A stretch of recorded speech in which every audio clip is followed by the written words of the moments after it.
오늘 우리에게 주시는 하나님 말씀은 신약성경 요한 1서 1장 3절 4절입니다.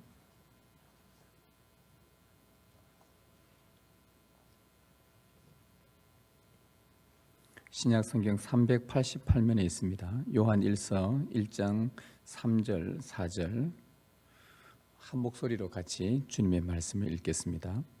우리가 보고 들은 바를 너희에게도 전함은 너희로 우리와 사귐이 있게 하려 함이니 우리의 사귐은 아버지와 그의 아들 예수 그리스도와 더불어 누림이라.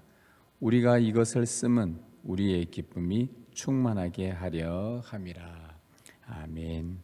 주님, 이제 우리가 주님의 말씀을 듣습니다. 주님께서 읽어주신 이 하나님의 말씀 잘 풀이해 주시고 성령께서 친히 조명하셔서 깨닫게 하시는 은혜와 이 말씀대로 살려는 그런 믿음의 의지들을 충만케 하여 주옵소서. 주님 말씀하여 주시옵소서. 이제 우리가 주님의 말씀을 듣겠습니다.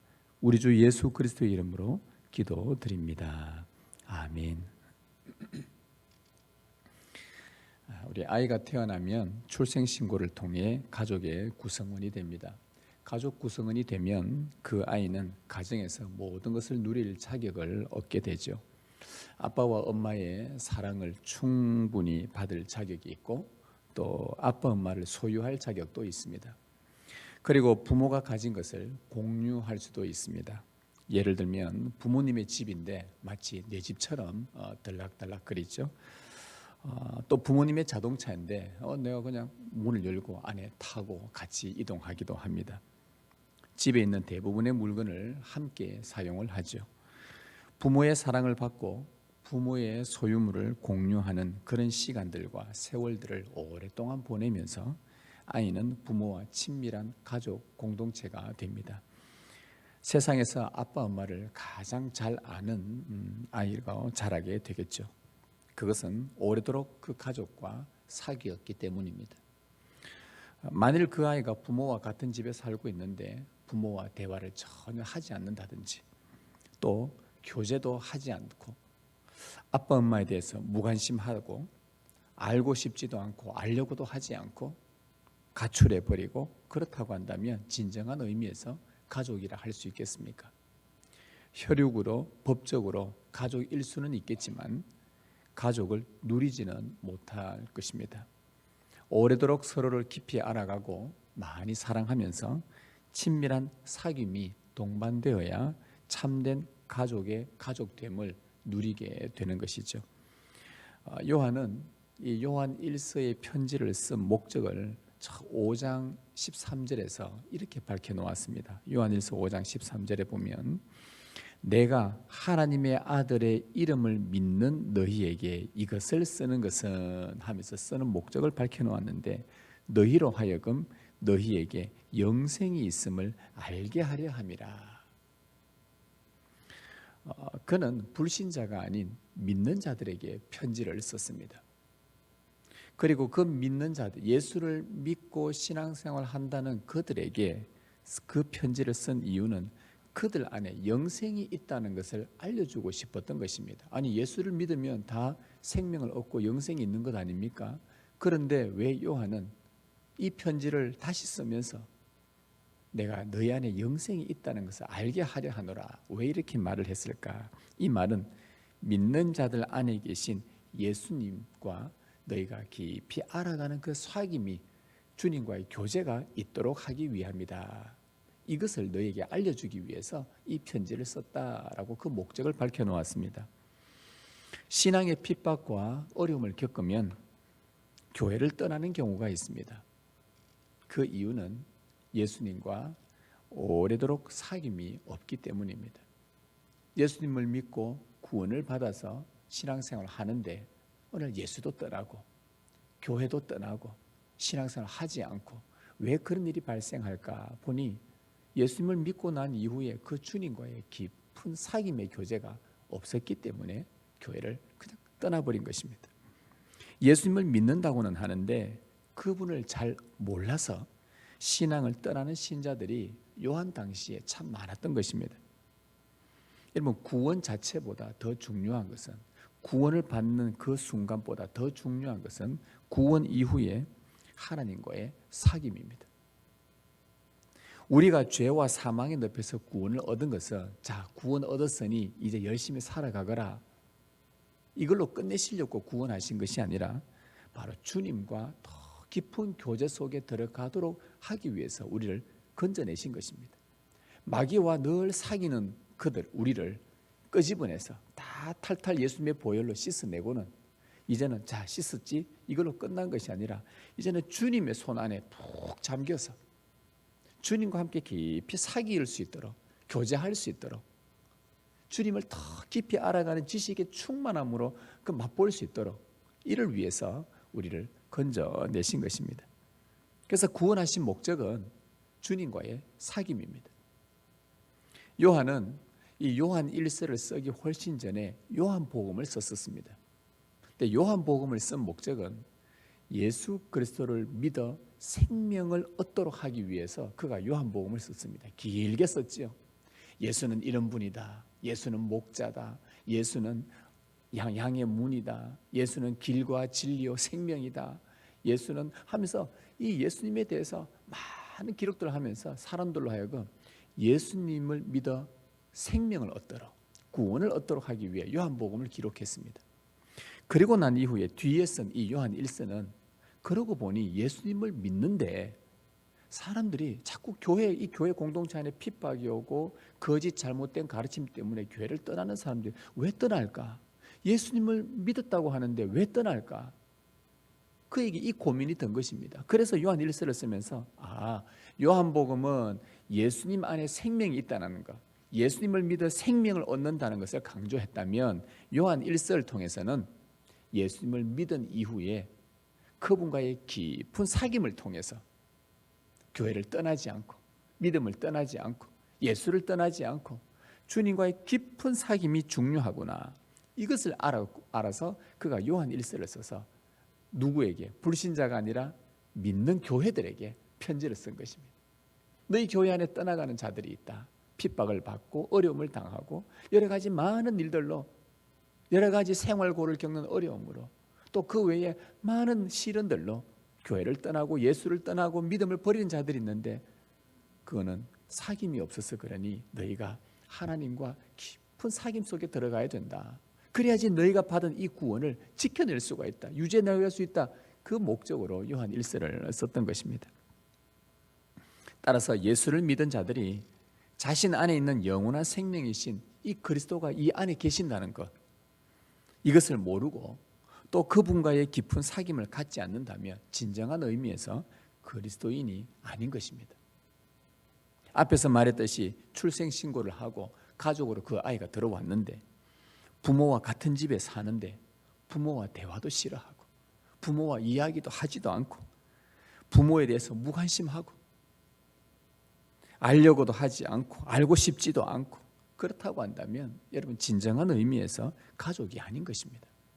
예수님을 믿어서 교회 나오는데 예수님을 알려고도 하지 않고 그분에 대해서 무관심하고 그분과 사귐이 없다면 진정한 의미에서 그리스도인이라 말할 수 없다는 것이죠.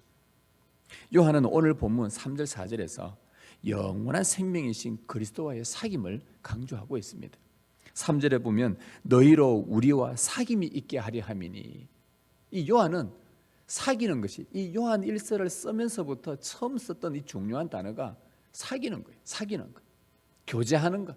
이걸 원문으로 코이노니아라고 합니다. 코이노니아, 사귐, 교제. 그리고 그 사귐으로 말미암아 교회가 기쁨이 충만하기를 원했습니다. 4절에 보면 우리가 이것을 쓰면 우리의 기쁨이 충만하게 하려 함이라. 저와 여러분 안에, 우리 교회 안에 기쁨이 충만하도록. 사람이 기쁘면 얼마나 좋습니까? 슬픈 것보다 기쁨이 훨씬 좋은 것 아닙니까? 기쁨이, 그것도 충만한 것, 기쁨이 충만한 것, 그것이 뭐냐? 사귀는 것이다. 사귀어야만 이 일들이 일어난다. 그 지금 요한이 말하는 겁니다. 그리스도와의 사귐이 없는 신앙은 그냥 종교 행사, 주일마다 이렇게 교회 나오는 종교 행사, 의례적인 행사, 종교 노름에 불과하다고 그가 경고를 하고 있는 겁니다. 그런 자들은 신앙의 핍박과 거짓 가르침, 이런 여러 가지 어려움 앞에 이겨내지 못하고 결국 교회를 떠나는 일이 발생을 했던 것을 요한이 직접 목격하면서 이 그리스도와의 사귄다는 것이, 깊이 알아가는 것이, 이것이 흔들리지 않는 믿음을 갖게 하는 것이구나 하고 요한이 이 편지를 쓴 것입니다. 성도들이 참된 기쁨을 충만하게 누리는 길은 영원한 생명이신 예수 그리스도와 사귀는 것이라고 편지를 써서 우리에게 전해준 것입니다. 이 요한은 그 당시 소아시아 교회들에게 자기가 보았고 자기가 들었고 자기가 만져보았던 바로 그 생명이신 예수 그리스도를 그들에게 전해줍니다. 3절 한번 보십시오. 우리가 보고 들은 바를 너희에게도 전함은 너희로 우리와 사귐이 있게 하려 함이니. 자, 요한이 보고 들은 것, 이것은 1, 2절에 나오는 영원한 생명을 가리킵니다. 영원한 생명을 직접 봤고 들었고 만져봤던 그 예수님을 지금 내가 너에게 전함은, 즉 교회들에게 알려주는 것은, 이렇게 말하는 것이죠. 근데 그 이유가 뭐냐? 너희로 우리와 사귀기 위해서다. 다시 말하면 성도들과, 요한은 그 교회 성도들과 사귀기 위해서 지금 복음이신 예수 그리스도를 전하고 있다는 겁니다. 여러분, 제가 지금 이 자리에서 여러분에게 예수 그리스도를 전하고 있습니다. 이유는 그 요한의 입장에서 본다면 그 이유는 제가 여러분과 사귀기 위해서입니다. 예수 그리스도를, 제 안에 있는 예수 그리스도, 말씀 안에 있는 예수 그리스도를 나누는 것이죠. 공유하면서 함께 그리스도 안에서 우리가 사귀는 것입니다. 지금 이 사귐을 목적을 위해 예수 그리스도를 전했다고 합니다. 여기서 성도의 교제에 중요한 원리가 하나 나오지요. 여러분, 성도의 교제는 내 안에 있는 예수님을 전하는 것으로 시작이 됩니다. 내 안에 있는 예수 그리스도를 나누는 것으로 성도의 교제가 시작이 된다는 겁니다. 사도 요한이 그랬던 것처럼 요한은 자기 안에 있는 예수님을 그 어려움을 겪고 있는 교회들과 공유하고 싶었습니다. 어떤 대상을 공유한다는 것은 공동으로 소유한다는 의미입니다. 여러분, 제 안에 있는 하나님에 대해서 경험했던, 알았던, 배웠던, 공부했던 많은 그리스도에 대한 지식들을 제가 여러분에게 이렇게 쏟아놓는 이유는, 공유하는 이유는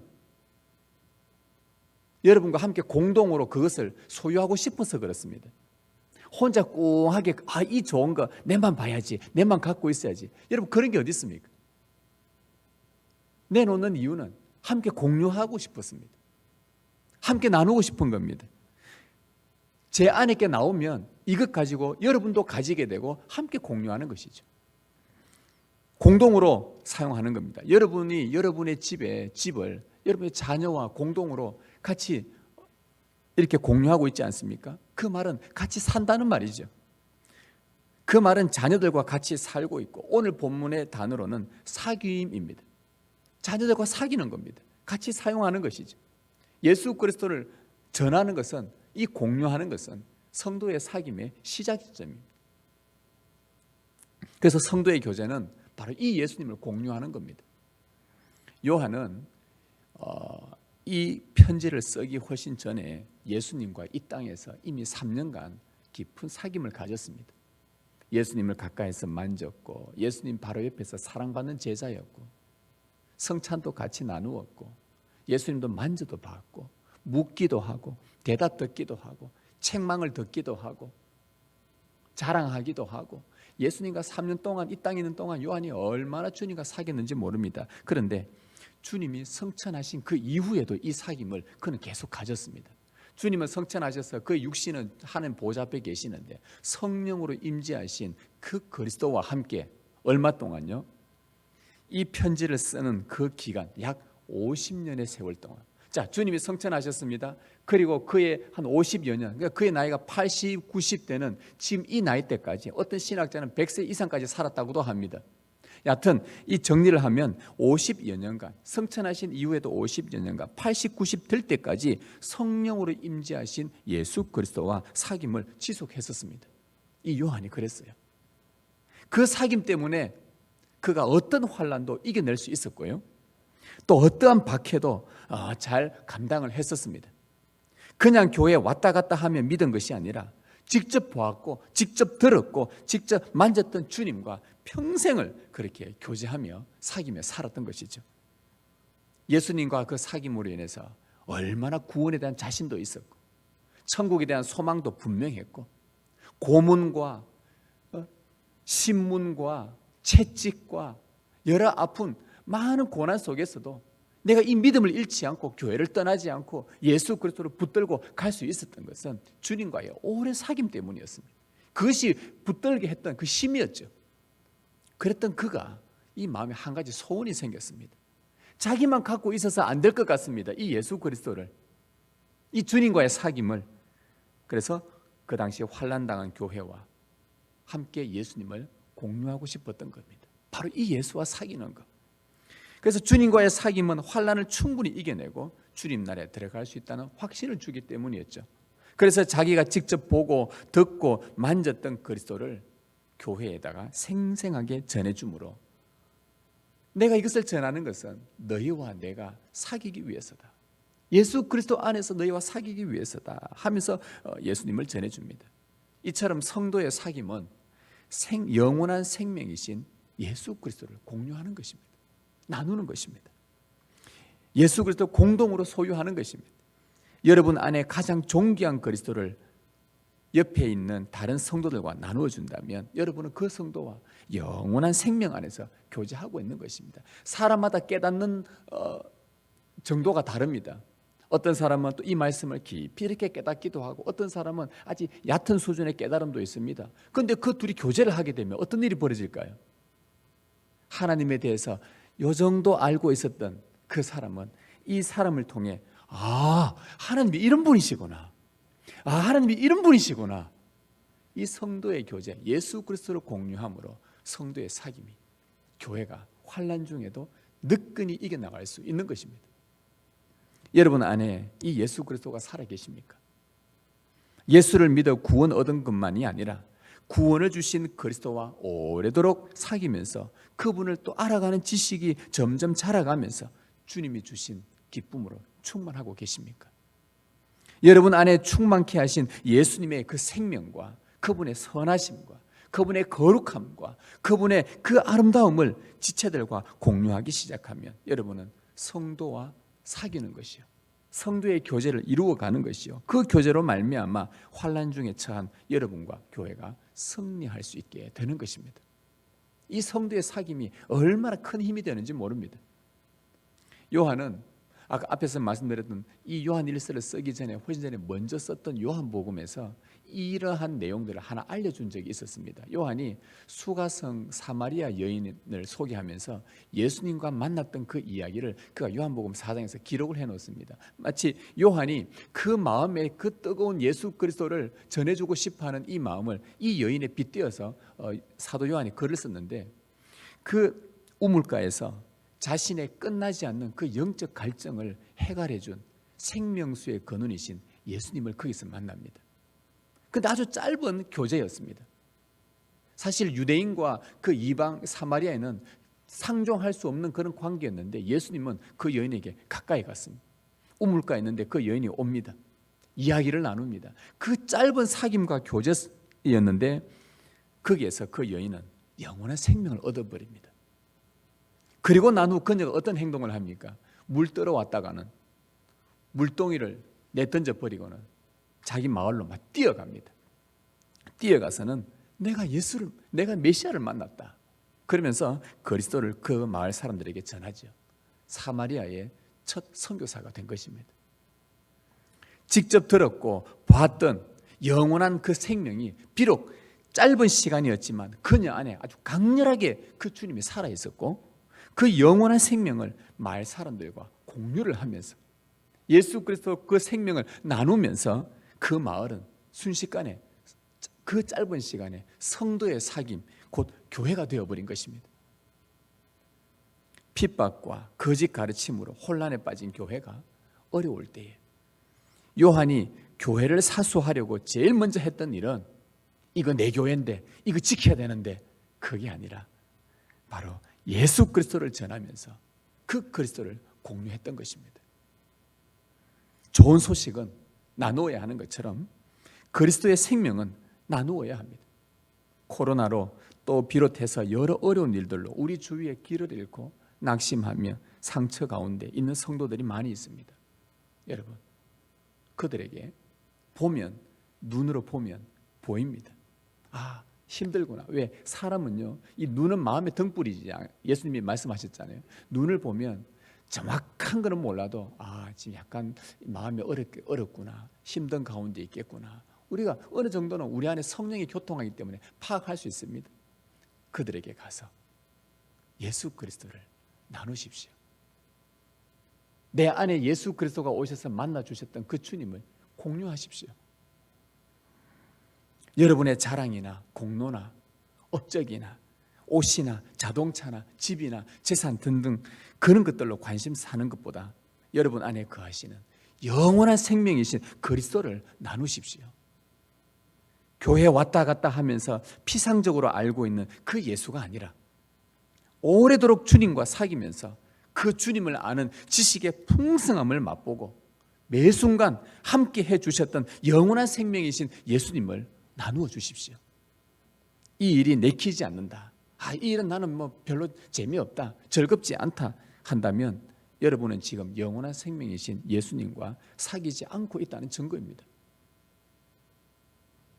집에 살고 있으나 부모와 교제하지 않는 아이처럼 믿음은 있을지 몰라도 그리스도와 사귐이 없는 그런 신자는 아무 소망 없이 그냥 밋밋한 종교인으로 살아가는 그 삶을 여러분은 살지 않기를 바랍니다. 그리스도를 전하고 나눔으로 성도는 새 힘을 얻게 됩니다. 서로 이렇게 그리스도를 공유함으로 그렇구나, 하나님이 이런 역사가 있었구나, 영혼이 소생되는 역사, 이것이 성도의 사귐이요 교제요 코이노니아입니다. 생명이 생명을 낳듯 그리스도와의 사귐의 이 열정이, 요한이 전해주고자 했던 그 열정이 그 소가성의 사마리아 여인처럼 오늘 우리에게도 함께 그리스도를 공유하고 나누는 이 열정이 우리 안에 가득하길 소망합니다. 이 사귐이라는 것은 참 중요합니다. 사도 요한이 이 요한 1서를 쓰면서 사귐을 강조하고 전장에 걸쳐서 주님과의 사귐, 성도와의 사귐이 가장 중요한 핵심 단어로 떠오릅니다. 우리는 이 사귐이라는 단어를 좀 더 구체적으로 좀 살펴봐야 되겠습니다. 왜냐하면 이 성도의 사귐은 당시 핍박과 잘못된 가르침으로 빠져나간 다수의 성도들로 인해 어려움을 겪은 교회들을 다시 일으키는데 큰 힘이 되었기 때문이죠. 자, 오늘 3절 말씀을 다시 한번 보십시다. 우리가 보고 들은 바를 너희에게도 전함은 너희로 우리와 사귐이 있게 하려 함이니 우리의 사귐은 아버지와 그의 아들 예수 그리스도와 더불어 누림이라. 여러분, 요한이 지금 내가 너희와 사귀고 싶은데 너희와의 이 사귐은 그냥 사귐이 아니다. 일반인들처럼 그냥 이렇게 함께 먹고 마시며 교제하고 그냥 단순하게 그냥 사람과 사람을 대하는 그런 사귐이 아니라 우리의 사귐은 하나님 아버지와 예수 그리스도와 더불어 누리며 사귀는 것이다 라고 그가 분명하게 말하고 있습니다. 왜냐하면 요한이 지금 전해준 분이 누구냐면 영원한 생명이신 그리스도를 나눠주었기 때문에 우리의 사귐은 그냥 사귐이 아니라 겉으로 볼 때는 사람과 사람의 만남이지만 우리는 하나님 아버지와 예수 그리스도와 지금 더불어서 교제하고 살고 있는 것이다. 이게 정말 중요한 것이다 하면서 지금 요한이 말합니다. 요한이 아버지와 예수님과의 사귐이라고 말하는 순간 그는 머릿속에 이 글을 쓰면서 무엇을 떠올렸겠습니까? 하나님 아버지와 예수 그리스도의 사귐이라고 이 편지를 3절을 쓸 때에 그가 머릿속에 무엇을 떠올리면서 썼겠습니까? 창세전에 이 세상이 지어지기 전에 오직 홀로 계셨던 삼위 하나님께서 하신 일이라곤 삼위가 서로 자신을 내어주면서 사랑하면서 사귀었던 사귐, 영원한 삼위 하나님의 사귐, 창세전에 있었던 유일한 것, 삼위 하나님의 사랑의 사귐, 이것을 그가 떠올렸던 겁니다. 왜? 그 안에 아버지가 계셨고 예수 그리스도 성자 하나님이 계셨는데 이 사귐은 성령으로 이루어졌으니 이 삼위 하나님의 이 사귐이 요한은 그 창세전에 자기가 창세전에 무슨 일이 일어난지도 잘 모르지 않습니까? 만물이 지어지기 전에 자기는 모르지 않습니까? 그런데 예수님이 들려주셨던, 예수님과 3년간 사귀면서 오랜 50, 60년의 세월 동안 주님과 사귀면서 그가 깨닫고 알게 된, 성령이 보여주신 것은 창세전에 만물이 지어지기 전 삼위 하나님이 서로 사랑하며 사귀고 있었다는 것, 그걸 그가 알고 있었단 말이죠. 그것을 기억 떠올리면서 지금 아버지와 예수 그리스도와의 사귑입니다. 너와 나의 사귐은 저 창세전에 거슬러 올라가서 삼위 하나님이 사귀던 그 사랑으로 우리가 지금 사귀고 있는 것이다. 지금 그 말을 하는 것입니다. 여러분, 하나님께서 삼위 하나님께서 이러한 사랑의 사귐을 갖고 있다가 세상을 창조하고 난 이후에 인간들에게 이 사귐을 그대로 전달해 줍니다. 왜? 하나님이 인간을 지었으니까 하나님 안에 있는 본질이 사랑으로서의 사귐이니, 사람을 지었으니 사람은 사귀면서 사랑할 수밖에 없도록 만들어 놓았습니다. 부부를 그렇게 만들어 놓았고 부모와 자식 간에도 사귀도록 만들어 놓은 게 하나님의 그 사랑의 사귐이 그냥 흘러 들어온 겁니다. 왜? 우리가 그렇게 지음받았기 때문에. 그래서 첫사람 아담과 하와는 하나님 앞에서 결혼을 했지요. 그리고 삼위 하나님의 사귐을 선물로 받았습니다. 그 두 사람은 하나님 만드신 최초의 교회입니다. 가장 작은 교회, 첫 시작 교회. 그러나 그 교회는 삼위 하나님과 더불어 사귀면서 출발을 하게 된 겁니다. 성도의 사귐의 핵심이 바로 이것입니다. 하나님 안에서 하나님과 더불어 사귀는 이 사랑이 바로 성도의 사귐입니다. 따라서 하나님이 없으면 그 성도의 사귐은 성도의 사귐이 아닌 것입니다. 일반인의 사귐입니다. 우리가 이렇게 서로 교제하고 나눌 때 이 안에 하나님이 없으면 그것은 성령으로 교통하는 것이 아닙니다. 제 안에 성령이 계시고 여러분 안에 성령이 계십니다. 서로 이야기를 나누면서 예수 그리스도 생명이신 그분을 나누면 우리는 성령으로 교통하는 사귐의 교제가 됩니다. 그런데 하나님이 없으면 우리의 교제는 아무것도 아닙니다. 일반인들보다 더 안 좋은 교제가 일어나요. 자, 이렇게 사귐이 창조 때부터 첫 교회부터 시작을 했습니다. 그러나 죄로 인간이 타락하자 하나님 없는 사귐을 인간들이 추구하기 시작합니다. 그 대표적인 예가 노아 홍수 이전에 세상에 관영하는 것, 하나님 없는 사귐들이 일어났습니다. 하나님의 아들들이 사람의 딸들을 취하면서 하나님 없는 사귐들이 끊임없이 이어납니다. 거기서 태어나는 아이들이 네피림들이 태어나고 세상을 정복하고 무기를 만들고 사람을 죽이고 살인은 하고 휘저고 내 마음에 안 들면 상처 입혀버리고 살해시키고, 이것이 가인의 후예들의 모습들이잖아요. 하나님 없는 사귐들에 나타난 그 결과들, 그 이 사회 부작용들 한번 보십시오. 하나님 없는 그 사귐들은 자기 욕망으로 얼룩진 더러운 쓰레기를 쌓아놓은 것과 같은 것입니다. 나의 필요를 위해서 많은 인맥들을 동원하면서 인간적으로 사귀는 것은 그것이 겉은 좋아 보일지 몰라도 참 사랑의 사귐이 아닌, 주님은 이거를 회칠한 무덤과 같다고 했습니다. 너무 보기 좋은데 속은 참 사랑이 아니라는 말이죠. 여러분, 하나님 없는 세상의 이 사귐들, 심각한 부작용들 한번 보십시오. 그러나 이렇게 타락한 그 사귐을 창조 이전에 완전한 삼위 하나님의 사귐으로 회복하기 위해서 예수님께서 이 땅에 육신을 입고 오신 것입니다. 예수님이 오신 것은 죄인들이 하나님과의 사귐을 회복하도록 하기 위해서입니다. 고린도전서 1장 9절에 너희를 불러 그의 아들 예수 그리스도 우리 주와 더불어 교제하게 하시는 하나님은 미쁘시도다. 참 신실하시도다. 하나님은 우리를 예수 그리스도와 교제하도록 하기 위해서 부르셨다고 합니다. 그냥 저 사망의 늪에서 건져낸 것만 끝낸 것이 아니라 건져내서 불러내서 우리 주 예수 그리스도와 더불어 교제하도록 하기 위해서, 사귀도록 하기 위해서 우리를 구원했다는 말입니다. 우리를 부르시고 구원하신 목적은 하나님과의 사귐입니다. 여러분, 이스라엘을 애굽에서 불러냈지 않습니까? 출애굽시켰습니다. 하나님께서 불렀습니다. 그들이 스스로 구원받지를 못합니다. 그들은 스스로 나올 수가 없습니다. 힘도 없고 아무것도 없습니다. 하나님이 오셔서 일방적으로 그들을 건져내버립니다. 자, 그렇게 애굽에서 구원해낸 이유가 뭡니까? 구원해놨으니까 그냥 알아서 마음대로 살아라고요? 아니요. 구원해낸 다음에 광야의 세상에 내버려 두지 않고 그들을 어디로 인도한다? 약속의 땅, 젖과 꿀이 흐르는 땅으로 인도해서 그곳에서 하나님의 언약 안에서 하나님과 사귀며 살도록 하기 위해, 건짐은 사귐을 위해서입니다. 죄와 죽음의 노예로부터 우리가 해방된 것도 삼위 하나님의 더할 나위 없는 최고의 사랑의 사귐으로 우리가 초대받은 것입니다.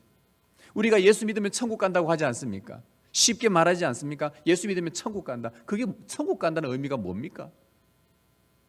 그러니까 예수를 믿고 나서 이 땅에서 뭐같이만 내 마음대로 내 멋대로 살아도 천국 간다, 그 말 하는 게 아니라 예수 믿어서 천국 간다 할 때 천국 간다는 그 말의 구체적인 의미는 우리 안에 계시는 영원한 생명이신 예수 그리스도와 더불어 창세전 그 삼위 하나님이 가졌던 영광스러운 사귐 안으로 들어간다는 말이에요. 이게 천국입니다. 이게 천국이에요. 여기서 우리는 교회를 다시 한번 정의해야 합니다. 여러분, 교회가 뭐겠습니까? 교회를 다시 정의해야 됩니다. 교회는 건물이 아닙니다. 신매교회 하면은, 신매교회 밖에 사람들은 신매교회가 어디입니까 하면 이 건물을 이야기해 줄 겁니다. 여기입니다. 우리는 신매교회가 뭡니까? 라고 하면 우리는 그렇게 말하면 안 됩니다. 신매교회는, 이 교회는 건물이 아닙니다. 이 건물은 예배 드리는 장소, 예배당에 불과합니다. 그러면 성도들의 모임, 모여 있으면 우리 성도들의 모임이 교회입니까? 교회라고 할 수 있지요. 그러나 엄밀한 의미에서 이 또한 아닙니다. 수백, 수천, 수만이 모였다고 해서 교회가 아닙니다. 오늘 요한이 알려준 교회는 영원한 생명이신 예수 그리스도를 서로 공유하면서 창세전의 삼위 하나님의 사귐과 더불어 성도가 서로 사귀는 것, 이것이 교회입니다. 교회는 이거 이상 그 이하도 아닙니다. 영원한 생명이신 예수 그리스도를 서로 공유하면서, 그래서 예수 그리스도 없으면 우리는 남입니다. 전혀 관계가 없습니다. 그런데 예수 그리스도를 공유함으로 인해 우리는 피보다도 더 진한 성령의 공동체가 되는 것이고, 절대 끊어놓을 수 없는 하나님의 사랑에서 끊지도 못하는 영원한 교제 속에 우리는 들어오게 되고, 이 교제가 2000년 전 사도 요한과 우리가 교제를 하게 되는 것이고, 3000년 전 다윗과 우리가 교제하게 되는 것이고, 4000년 전 아브라함과 우리가 교제하게 되는 것이고, 더 넘어가서 노아와 우리가 교제하게 되는 것이는, 이것이 성도의 사귐이에요. 교제입니다. 그래서 건물을 초월합니다. 시간을 초월합니다. 장소를 초월합니다. 여러분, 우리 여기 보면 당회실이 있습니다. 이게 당회실이라고 우리가 정해놓아서 당회실이지, 여기에 당회원이 다 빠져나가면 당회실이 아닙니다. 기능이 없습니다. 당회원들이 여기에 모여 있으면 여기가 당회가 되는 겁니다. 그렇지 않습니까? 여러분의 가족들이 사는 집이 있습니다. 그 집이 여러분의 가족은 아닙니다. 가족 구성원들이 모여 있는 그곳이 가족인 것이지 집 자체가 가족이 아닌 겁니다. 바로 이와 같습니다. 예수님은 돌로 지은 화려한 예루살렘 성전을 무너뜨리셨어요. 왜냐? 그것을 교회로 보지 않았다는 뜻입니다. 대신에 그분은 부활하신 자신의 몸을 새롭고 신령한 참 성전으로 세우셨습니다. 믿음으로 그 부활하신 그리스도와 연합하여서 그들이 주님을 알아가는 지식의 충만함을 얻고, 그분과의 사귐으로 말미암아 주님을 더 깊이 알아가고, 또 이 나눔을 그 성도들과 예수 그리스도를 또 공유하면서 나누면서 더 풍성하게 부활하신 주님과 함께 연합되어져서 서로 공유하며 사랑의 사귐을 지속하는 것, 이것이 주님이 말씀하신 참 교회입니다. 그래서 구원받은 성도는 바로 이 자리에 우리가 몇 시에 모여서 예배 드립니다라고 공지를 한 것 아닙니까? 9시 반에 예배 있습니다. 11시 반에 예배 있습니다. 이렇게 하는 이유는 이 자리에 우리가 함께 모여서 예배하는 것. 여러분, 이 예배는요, 성도의 사귐의 가장 중요한 첫 번째입니다.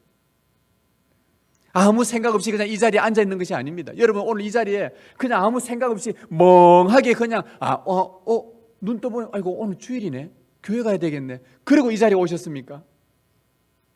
그렇다면 주님과의 사귐이 없는 겁니다.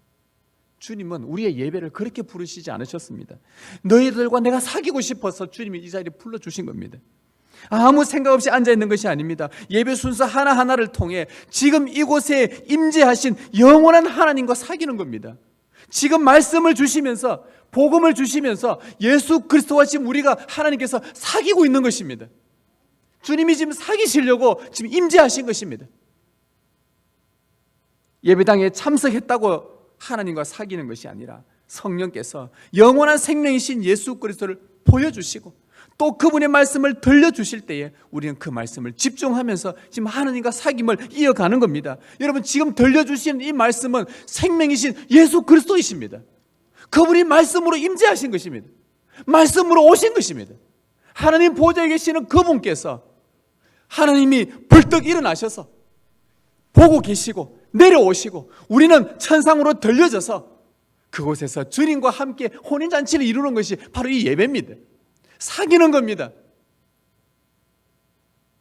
주님을 듣고 보고 받는 이 일이 예배 현장에서 일어나고 있습니다. 여러분, 이런 예배를 오래도록 반복하면서 여러분의 영혼 안에 예수 그리스도로 충만해지고 그분을 알아가고 그분과의 사귐이 일어나고 그 말씀에 여러분을 담글 때에 여러분 안에는 그리스도를 아는 지식으로 충만해지는 성도의 사귐이 일어납니다. 언제까지 할까요? 여러분의 개인이 죽는 그날까지, 주님 다시 오시는 그날까지 일들을 해야 됩니다. 제 기도 제목 중에 한 가지가 뭔 줄 압니까? 주님, 제가 나중에 나이가 많이 들어서 교회에 겨우 올 수 있을 만한 그런 체력이 안 될 때까지 혹 휠체어를 타고 오든 목발을 짚고 오든 어떻게 해서 기어서 오든 이곳에 앉아 있게 되면 그때에 주님, 제가 이 순간 그 순간에도 주님 말씀하옵소서. 주님 말씀, 영원한 생명이신 예수 그리스도 말씀과 주님과 제가 교제하려고 이곳에 왔습니다. 주님, 저와 만나 주십시오. 교제해 주십시오. 제가 이 기도를 늘 하고 있습니다. 주님과의 사귐이 우리의 생명이기 때문에. 여러분이 하나님과 그의 아들 예수 그리스도와의 이 사귐, 알게 되고 깨닫게 되는 이 사귐, 하나님과의 사귐이 이렇게 깊어지면 자연스럽게 성도와의 사귐으로 흘러가게 됩니다. 이거는 아주 자연스러운 것입니다.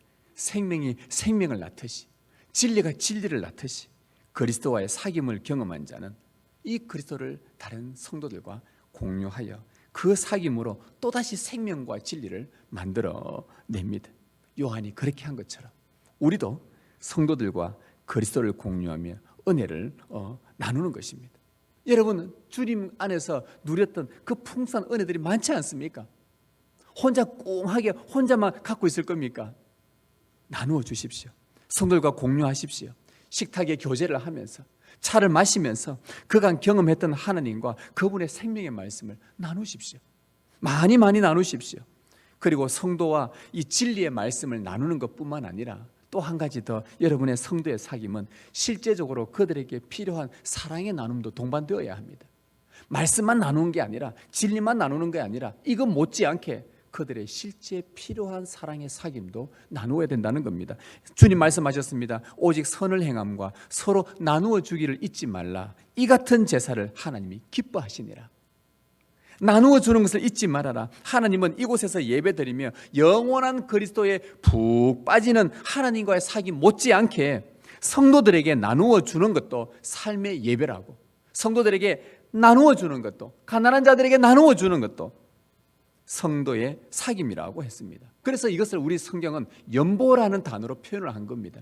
연보가 요즘은 잘 쓰지 않는 단어인데 옛날에 요즘은 헌금이라는 단어로 많이 쓰는데, 실제적으로는 이 신약 성경 시대에는 우리처럼 이런 구조를 갖추어져 있는 이런 교회가 거의 없었습니다. 그러니 그때마다 십시일반 하나님의 은혜 안에서 연보를 내, 이거는 구제를 위해서만 사용한 겁니다.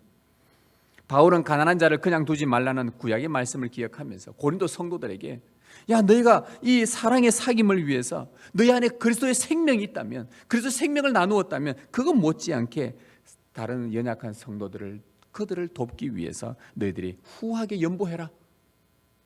너희가 먹고 입는 것만 있어도 족한 줄로 알라. 바울이 왜 그 말을 했을까요?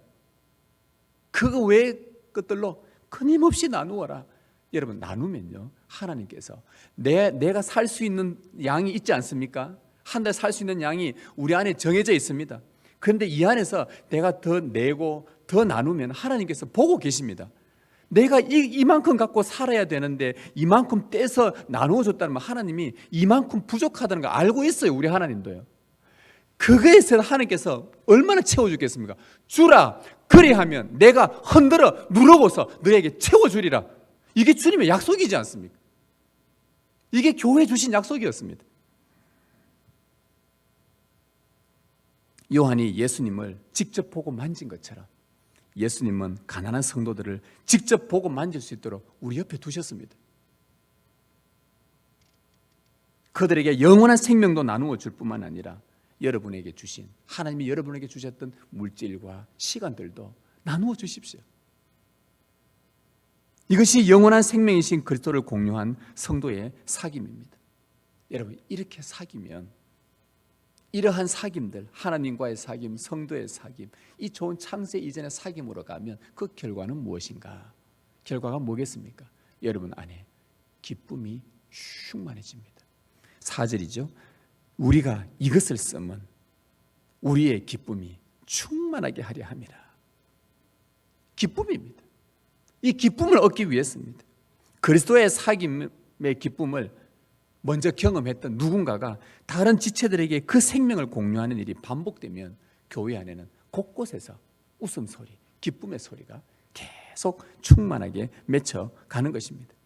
교회가 어려울 때도 서로 그리스도 때문에 힘을 모으게 되고 또 그로 말미암아 이겨내고 환난도 이겨내고 기쁨이 충만해지는 것입니다. 그래서 사귐은 반드시 기쁨을 낳습니다. 에덴 동산에서 아담과 하와는 하나님과 사귀었습니다.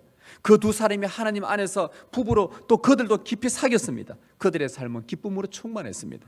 에덴이 기쁨이란 뜻입니다. 에덴 동산, 기쁨의 동산입니다. 첫 교회는 기쁨으로 충만했습니다. 하나님은 오늘 우리 교회에게 기쁨을 충만케 하려고 오늘 이 말씀을 주셨습니다. 많은 사람들은 돈과 사귑니다. 권력과 사귑니다.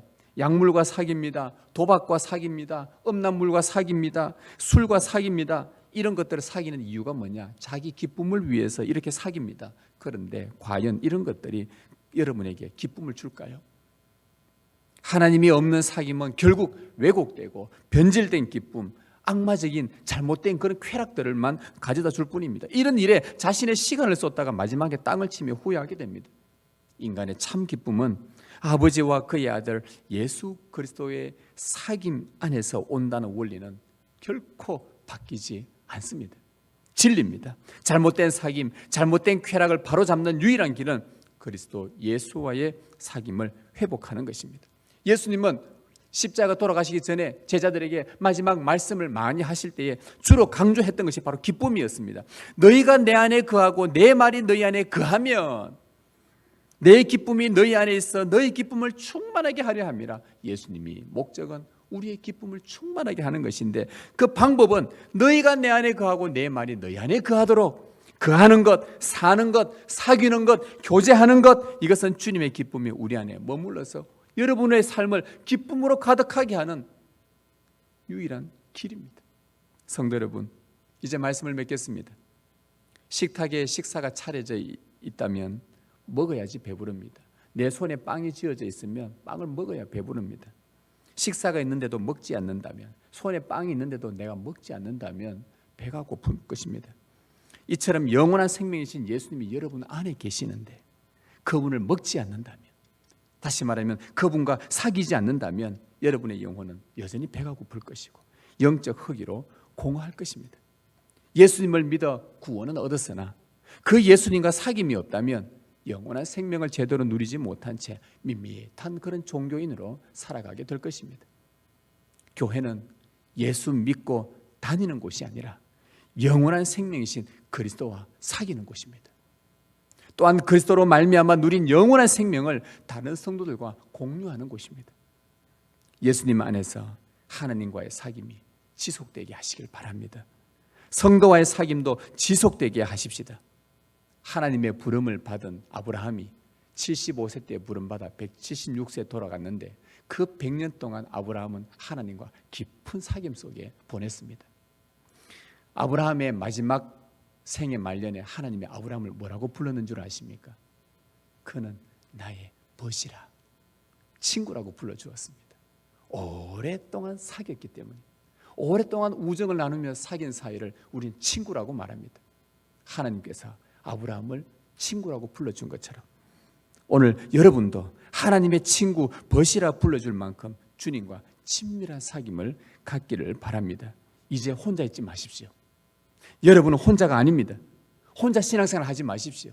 여러분 안에 영원한 생명이신 그리스도가 있습니다.